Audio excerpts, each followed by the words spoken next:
श्री वामन पुराण 53वां अध्याय। हिमालय पुत्री उमा का भगवान शिव के साथ विवाह और बालखिल्यों की उत्पत्ति। पुलस जी बोले, नंदी ने आए हुए सभी देवताओं को देखकर शंकर को बताया। शंकर ने उठकर भक्ति पूर्वक विष्णु का गाढ़ आलिंगन किया। उन शंकर ने ब्रह्मा को सिर से झुकाकर प्रणाम किया एवं इंद्र से कुशल समाचार पूछा तथा अन्य देवों की ओर देखकर उनका आदर किया। वीरभद्र आदि शैव एवं पाशुपतगण जय देव कहते हुए मंदराचल पर्वत में प्रविष्ट हुए। उसके बाद भगवान शिव वैवाहिक विधि संपन्न करने के लिए देवताओं के साथ महान कैलाश पर्वत पर गए। तत्पश्चात उस महान पर्वत पर कल्याणी देव माता अदिति, सुरभि, सुरसा एवं अन्य स्त्रियों ने शीघ्रता से शंकर का श्रृंगार किया। गले में मुंडमाला धारण के, कटी में व्याघ्र चर्म, कानों में भ्रमर के समान नीले काले सर्प का कुंडन, कलाई में महान सर्पों का रत्न रूपी कनकन पहने, कंठ में हार, भवों में भुजबंद, पैरों में नुपुर धारण किए, सर पर ऊंची जटा बांधे, ललाट पर गोरोचन का तिलक लगाए हुए भगवान शंकर ऋषभ पर विराजमान हुए। शंकर के आगे अपनी अपनी सवारियों पर बैठ उनके गण एवं उनके पीछे अग्नि आदि देवता बारात चले। शंकर की बगल में लक्ष्मी के साथ गरुड़ पर बैठे हुए विष्णु एवं हंस पर आरूढ़ ब्रह्मा चलने लगे। शची के साथ ऐरावत हस्ती पर चढ़कर सहस्त्रनेत्रधारी इंद्र ने श्वेत वस्त्र के बने विशाल छत्र को धारण किया।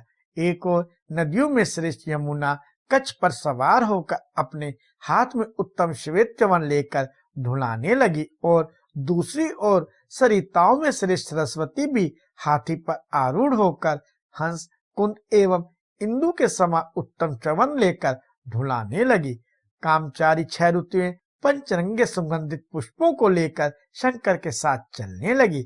ऐरावत के समान मत वाले हाथी पर चढ़कर पृथुदक अनुलेपन लेकर चला। तुम्बुरु आदि गंधर्व मधुर स्वर से गाते एवं किन्नर बाजा बजाते हुए शंकर के पीछे पीछे चले। नृत्य करती हुई अप्सराएं तथा शूलपाणि त्रिलोचन देवेश की स्तुति करते हुए मुनि और गंधर्व मंगलमयी वर यात्रा में चले। ऋषि सत्तम 11 कोटि रुद्र, 12 कोटि आदित्य, 8 कोटि वसु, 67 कोटि गण एवं 24 कोटि ऊर्ध्ववृत्ता ऋषियों ने भी साथ ही प्रस्थान किया। महेश के पीछे यक्ष, किन्नर एवं राक्षसों के अनगिनत झुंड विवाह के लिए उत्साह पूर्वक चले। तत्पश्चात देवेश भगवान शंकर क्षणमात्र में पर्वतराज हिमालय पर पहुंच गए। चारों ओर से हाथियों पर बैठे पर्वत उनके साथ इकट्ठा हो गए। उसके बाद त्रिलोचन भगवान शंकर ने पर्वतराज को प्रणाम किया। उसके पश्चात अन्य पर्वतों ने भी शिव जी को प्रणाम किया, जिससे वे प्रसन्न हो गए। नंदी द्वारा दिखाए गए मार्ग से देवताओं एवं पार्षदों के साथ वृषकेतु शंकर पर्वतराज के महानपुर में प्रविष्ट हुए। जीमूकेतु शंकर को आया हुआ जानकर नगर की स्त्रियां स्वागत के उल्लास में इतनी विहल हो गई थी कि अपना काम छोड़कर उन्हें देखने लगी। एक स्त्री एक हाथ में आदिमाला और दूसरे हाथ में अपने केश पाश को पकड़े हुए शंकर की ओर दौड़ पड़ी। लालसा भरी नेत्रों वाली अन्य स्त्री एक पैर में महावर लगाकर तथा दूसरे में बिना महावर लगाए शंकर को देखने चली आई। को स्त्री शंकर को आया सुनकर यह आंख में अंजन लगाए और दूसरी आंख में अंजन लगाने के लिए अंजयुक्त सलाई लिए दौड़ पड़ी। शंकर के दर्शन की उत्सुकता से दूसरी सुंदरी उन्मत्ता की भांति करघनी के साथ पहनने के वस्त्र को हाथ में ली नंगी ही चली आई। दूसरी कोई महादेव का आना सुनकर स्तन के भार से अलसाई किशोरी बाला रोष से अपने यौवन की निंदा करने लगी। इस प्रकार नगर की महिलाएं को शोभित करते हुए बैल पे चढ़े शंकर अपने ससुर के दिव्य महल में गए।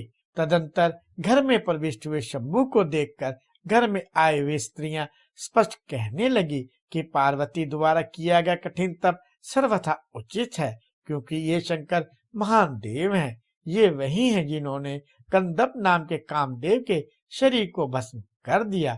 यही कृत्युषयी, दक्ष विनाशक, भगाशी हंता, शूलधर एवं पिनाकी है।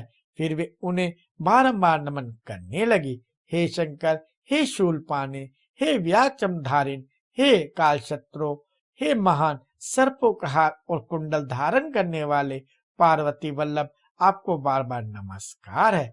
इस प्रकार संतुत तथा इंद्र के द्वारा धारण किए छत से युक्त सिद्धों एवं यक्षों द्वारा वंदनीय सर्प का कंकन पहने सुंदर भस्म रमाए ब्रह्मा को आगे किए हुए एवं विष्णु द्वारा अनुगत शिव मंगलमयी अग्निशोभित विवाह मंडप की वेदी पर गए।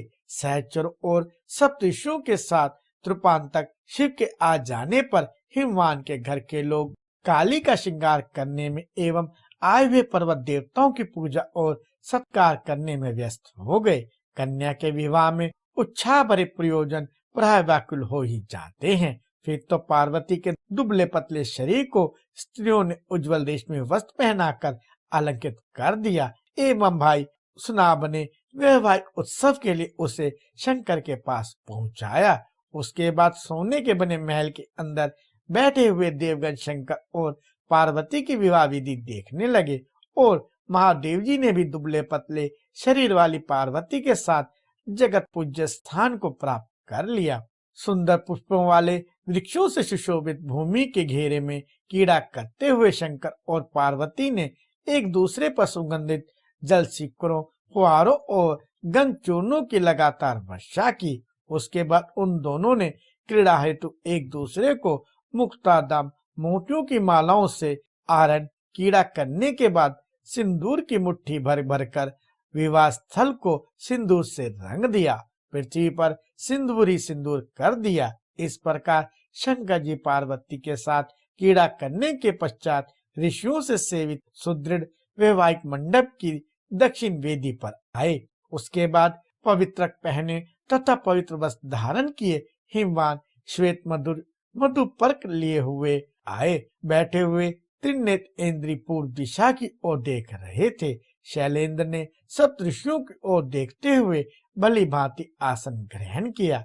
आराम से आसन पर आसीन शंकर से गिरि ने हाथ जोड़कर अपने धर्म का साधक वचन कहा। हिमवान ने कहा, भगवान, मेरे द्वारा दी जा रही पुलाग्रज की पोत्री पितरों की धोत्री एवं मेरी पुत्री काली को आप कृपया स्वीकार करें। पुलस जी बोले। यह कहकर शैलेंद्र ने शंकर के हाथ में पार्वती के हाथ को संयोजित कर उच्च स्वर से यह कहते हुए कि हे भगवान, इसे आप स्वीकार करें, दान दे दिया।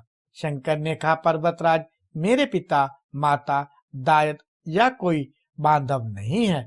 मैं ग्रहविहीन होकर पर्वत की ऊंची चोटी पर रहता हूँ। मैं आपकी पुत्री को अंगीकार करता हूँ। यह कह के वरदाता शंकर ने पर्वत की पुत्री पार्वती के हाथ को अपने हाथ में ले लिया। देवेश से शंकर के हाथ का स्पर्श प्राप्त कर उसे भी अत्यंत हर्ष हुआ। इसके बाद मधुपर्क का प्राशन करते हुए वरदाय शंकर पर्वत की पुत्री के साथ वेदी पर बैठे। उसके बाद धान का सफेद लावा देकर ब्रह्मा ने गिरिजा से कहा, काली, पति के चंद्रमा के समान मुख को देखो एवं समदृष्टि में स्थित होकर अग्नि की प्रदक्षिणा करो। उसके बाद शंकर का मुख देखने पर अंबिका को इस प्रकार की शीतलता प्राप्त हुई जैसे सूर्य की किरण से संतप्त पृथ्वी को वृष्टि पाकर होती है। पितामह ने फिर कहा, विभु का मुख देखो। अब उसने भी लज्जा पूर्वक धीरे से ब्रह्मा से कहा, देख लिया। इसके बाद गिरिजा के साथ उन्होंने अग्नि की 3 प्रदक्षिणा की एवं अग्नि में हविष्य के साथ लावा की आहुति दी। तत्पश्चात मालिनी ने दाएं नेक के लिए शंकर का पैर पकड़ लिया। शंकर ने कहा, क्या मांगती हो, मैं दूंगा, पैर छोड़ दो। मालिनी ने शंकर से कहा, हे शंकर जी, मेरी सखी को अपने गोत्र का सौभाग्य दीजिए, तभी छुटकारा मिलेगा। उसके बाद महादेव ने कहा, मालिनी, तुम जो मांगती हो उसे मैंने दे दिया, मुझे छोड़ो। इसका जो गोत्रीय सौभाग्य होगा उसे मैं तुम्हें बतलाता हूँ, तुम सुनो।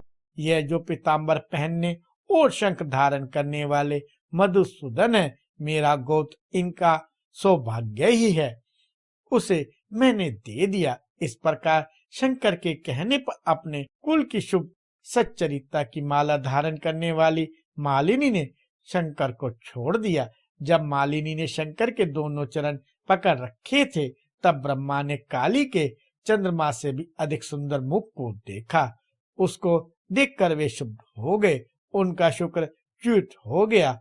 भयवश उन्होंने उस शुक्र को बालुका में छिपा दिया। उसके बाद शंकर ने कहा, ब्राह्मण ब्राह्मण का वध मत कीजिए। पितामह, ये सभी बालखिल्य महर्षि हैं जो बड़े ही धन्य हैं। फिर शंकर के कहने के बाद 88,000 बालखिल्य नामक तपस्वी उठ खड़े हुए। उसके बाद विवाह हो जाने पर शंकर कौतुकागार कोहवर में गए। उन्होंने रात्रि में पार्वती के साथ विनोद किया। पुनः प्रातःकाल उठे। उसके बाद पार्वती को प्राप्त कर प्रसन्न हुए शंकर पर्वतराज से पूजित होने के बाद देवों एवं भूतगणों के साथ तुरंत ही मंदराचल पे आ गए। उसके बाद अश्मुति शंकर ने ब्रह्मा, विष्णु, इंद्र आदि देवताओं का यथोचित पूजन किया तथा उन्हें प्रणाम कर विदा किया। फिर स्वयं अपने भूतगणों के साथ मंदर पर्वत पर रहने लगे। इस प्रकार श्री वामन पुराण में 53वां अध्याय समाप्त हुआ।